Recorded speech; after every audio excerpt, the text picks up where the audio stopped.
আমরা এই বর্তনীটির তুল্য রোধ নির্ণয় করতে চাই। প্রথমে বর্তনীটিকে আমরা সিম্পল বর্তনীতে রূপান্তর করব। দেখো, আমি আর এ বি নির্ণয় করতে হবে।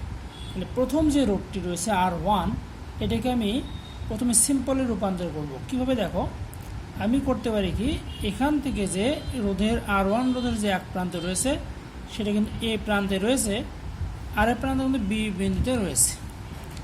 একইভাবে আমি R2 রোধের কথা যদি চিন্তা করি, R2 রোধের দেখো এই প্রান্ত কিন্তু বিতে আছে, আরেক প্রান্ত কিন্তু কোথায় আছে, এতে রয়েছে। তাহলে আমি পরের যে R2 রোধ সেটাকেও আমি কিন্তু এইভাবে এ আর বিতে কানেক্ট করে দিতে পারি। R3 যে রোধ সেটা দেখো, তার এক প্রান্ত কিন্তু এতে আর এক প্রান্ত বিতে, তাহলে এটাকেও কিন্তু আমি এইভাবে কানেক্ট করে দিতে পারি।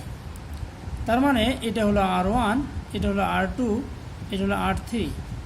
তাহলে তিনটি রোধ পরস্পর প্যারালালে রয়েছে। তাহলে আমরা তুল্য রোধ কি জানি, আর পি সমান আর ভাগ হলো এন। তাহলে আর এর মানটা হলো 10 ভাগ হলো 3। তাহলে এটি হলো তুল্য রোধ। Thank you.